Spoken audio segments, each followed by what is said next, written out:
أسعد الله مساءكم بكل الخير.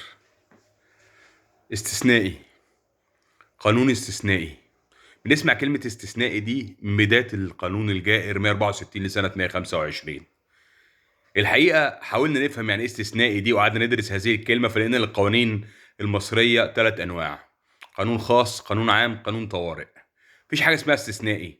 في حاجة اسمها إن الظروف اللي صدر فيها القانون بتكون ظروف استثنائية. تمام. لما رجعنا للقوانين اللي القانون 164 جاي بيلغيها لقينا ان قانون 149 لسنه 77. سنه 77 ده ما كانش في حاجه استثنائيه في البلد. الحقيقه كنا السيد رئيس الوزراء نفسه يرجع لسنه 75، باقتصاد مصر لسنه 75، وهي كانت افضل سنه. الدين العام فيها كان بيمثل 25% من الناتج المحلي. فسنه 77 دي ما كانش فيها اي حاجه استثنائي الحقيقه. بصينا على القانون 136 لسنة 81، فلقينا أيضا إنه ما كانش فيه أي حاجة استثنائية في هذه الأعوام. ولكن ماشي، يعني خلينا بقى مرة واحدة كده نتفق مع السادة موردين هذا القانون، سواء من الملاك الجدد أو من المؤجرين أو من السادة الحكومة الأفاضل. تمام. دعونا نلقبه بأنه كل قوانين مصر السابقة كانت استثنائية، وحتى القانونين دول كمان. تمام. أليس جدير بنا وحري بنا الآن، يعني احنا دلوقتي الوضع بتاعنا مش هو أكثر استثنائية من سنة 77؟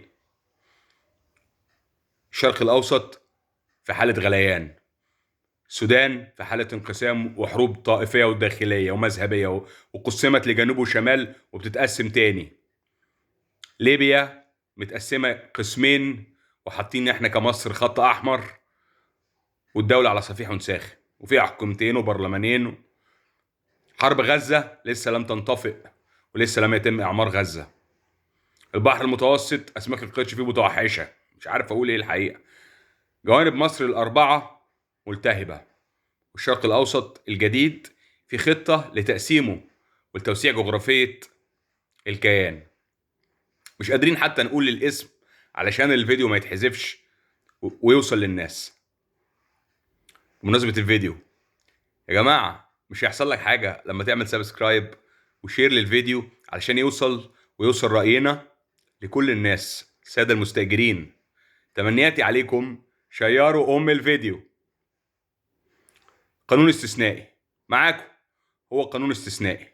طيب، ألسنا الآن في حاجة لقانون استثنائي، بما إن العالم من حولنا يحترق، وإيران وأمريكا في حرب لا يعلم مداها إلا الله، أوروبا منغمسة ومنخرطة في هذه الحرب، أسبانيا بتعلن بشرف عدم انضمامها لجبهة أمريكا، بريطانيا بترفع ايديها، فرنسا، إيطاليا، شبه مبشرات لحرب عالمية ثالثة لو حصل تطور في الأوضاع. لسنا الآن في حالة استثنائية تستوجب قانون استثنائي أو حتى تمديد ما سميتموه استثنائي؟ ولا هو يعني بيتقال بس كلمة استثنائي دي من أجل إلغاء حقوق السادة المستأجرين في مصر؟ ولما بقينا في وضع استثنائي حقيقة كل العالم أجمع على استثنائية هذا الوضع، بيتم تجاهل هذا والمضي قدما في محاولة تمرير هذا القانون الجائر الغير دستوري. ده تساؤل نتمنى السادة المسؤولين يجاوبون عليه، ونتمنى كل مواطن شريف في مصر يجاوبنا على هذا السؤال. تحياتي، تصبحوا على خير.